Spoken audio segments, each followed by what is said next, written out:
来自不同律师所的100名土耳其律师准备将东突厥3问题提到联合国。据阿纳托利亚通讯社报道，100名土耳其律师在法律和思想平台下共同准备了一项动议，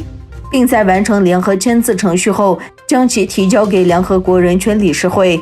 东突厥3教育和协助协会主席乌古子汗在接受阿纳托利亚通讯社采访时表示，近年来突厥和穆斯林世界一直对东突厥3问题保持沉默，现在100名土耳其律师启动法律程序具有重要的意义。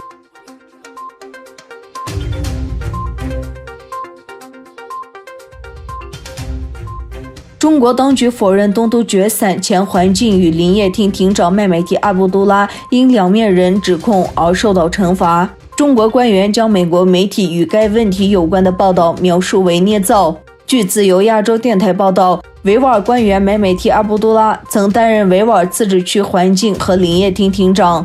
与许多维吾尔干部一起被指控为两面人。这是中共于2017年发起的大规模任意逮捕行动的一部分。在此过程中，有超过300个维吾尔人被关进集中营，许多人被判入狱。麦美提阿卜杜拉现居美国的女儿苏比麦美提过去几周向美国之音提供了消息，称中国当局于2019年9月将麦美提阿卜杜拉判处无期徒刑，其家人的上诉被驳回。根据官方媒体《环球时报》的报道，中国当局在6月1日发表的声明中指责苏比麦美提歪曲事实，支持其父亲并攻击中国的新疆政策，同时指责前厅长的家人说谎。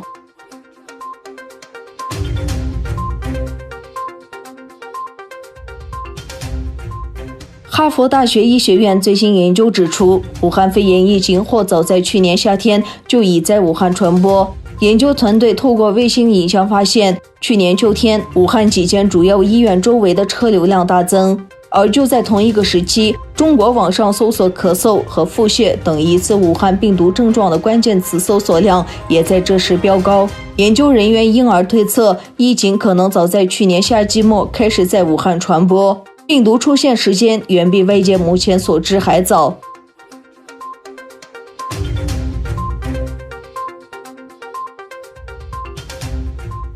土耳其总统埃尔多安与美国总统特朗普通电话，在总统府通讯处发表的声明中指出，电话会议中讨论了双边问题以及以利比亚危机为首的地区局势发展。声明中表示，埃尔多安和特朗普讨论了以叙利亚、利比亚和东地中海为首的关键性双边和地区问题。声明中指出，两国领导人决定继续为土耳其海上邻国利比亚的和平与稳定展开密切合作。